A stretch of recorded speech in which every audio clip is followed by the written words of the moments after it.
Hi friends, welcome to our channel. అంతరిక్ష రంగంలో అగ్రదేశాల మధ్య పోటీ తీవ్రతరం అవుతోంది.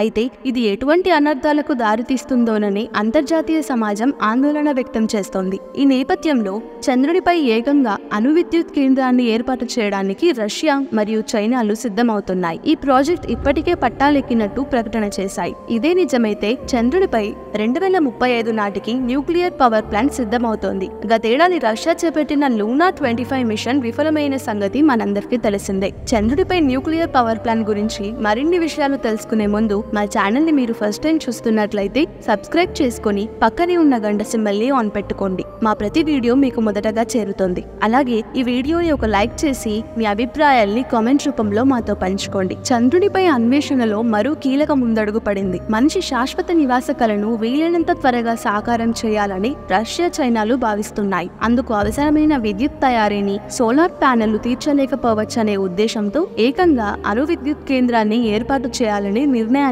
వచ్చాయి. అందుకోసం ఇప్పటికే సంయుక్త కార్యాచరణను ప్రారంభించాయి. ఈ నిర్ణయాన్ని 2033 నుంచి 2035 లోపు పూర్తి చేయాలనే సంకల్పంతో ఉన్నాయి. ఈ ప్రతిష్టాత్మక ప్రాజెక్టు ఇప్పటికే మొదలైందని రష్యా అంతరిక్ష సంస్థ రోస్కాస్మోస్ చీఫ్ యూరీ బోరిసోవ్ వెల్లడించారు. అయితే ఇది అనుకున్నంత సులువు కాబోదని యూరీ అంగీకరించారు. కాకపోతే న్యూక్లియర్ స్పేస్ ఎనర్జీ రంగంలో రష్యాకు అపార నైపుణ్యం ఉంది. ఈ ప్రాజెక్టుకు ఇది బాగా ఉపయోగపడనుంది. మేం తలపెట్టిన ప్రాజెక్టు చంద్రుడిపై మనిషి శాశ్వత ఆవాసం దిశగా కీలక ముందడుగు కానుంది. అక్కడ మునుముందు ఎదురయ్యే ఇంధన అవసరాలు, డిమాండ్లను తీర్చేందుకు సోలార్ ప్యానెళ్లు సరిపోవు. అణు విద్యుత్తే ఇందుకు సమర్థమైన ప్రత్యామ్నాయం. కాబట్టి బాగా ఆలోచించిన మీదట ఈ ప్రాజెక్టును ప్రారంభించాం అని ఆయన వివరించారు. కానీ చంద్రునిపై అణు విద్యుత్ కేంద్రం ఏర్పాటు మాటల్లో చెప్పినంత సులువేమీ కాదు. ఇందుకోసం ఇప్పటికే ఓ కార్యాచరణ ప్రణాళిక రూపొందించినట్టు యూరీ వెల్లడించారు. తొలి దశలో మానవ ప్రమేయం లేకుండా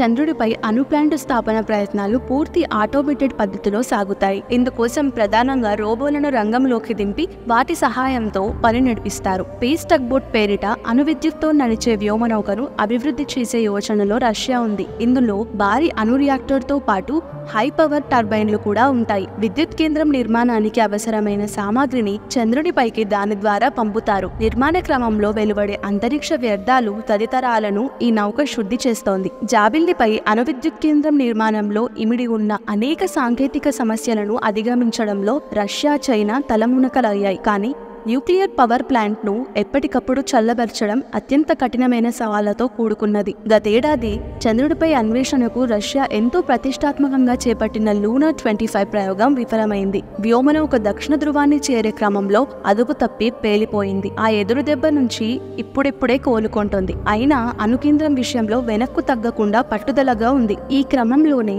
చైనాతో కలిసి మానవ సహిత జాబిల్లి యాత్ర, ఆ వెంటనే చంద్రునిపై శాశ్వత కేంద్రం ఏర్పాటు దిశగా ప్రయత్నాలు ముమ్మరం చేసింది. చైనా కూడా 2030 నాటికల్లా తొలి వ్యోమగామిని చంద్రునిపైకి పంపడమే లక్ష్యంగా పెట్టుకుంది. వీటన్నిటిని గమనిస్తున్న అమెరికా వీలైనంత త్వరగా అంతరిక్షంలో అణ్వాయుధాలను ఏర్పాటు చేసుకోవడమే రష్యా లక్ష్యమని ఆరోపించిన విషయం తెలిసిందే. ఈ ఆరోపణలను వ్లాదిమిర్ పుతిన్ తోసిపుచ్చారు. ఇది అగ్రదేశాల నడుమ అంతరిక్షంపై ఆధిపత్య పోరుకు దారితీసే ఆస్కారం లేకపోలేదన్న అభిప్రాయాలు కూడా వినిపిస్తున్నాయి. మా వీడియో మీకు నచ్చినట్లయితే ఒక లైక్ చేయండి. అలాగే ఛానల్ ని మొదటిసారిగా చూస్తున్నట్లయితే సబ్స్క్రైబ్ చేసుకుని పక్కనే ఉన్న గంట సింబల్ ని ఆన్ పెట్టుకోండి. ఇలాంటి మరెన్నో ఇంట్రెస్టింగ్ వీడియోస్ తో మళ్ళీ కలుద్దాం. Thanks for watching.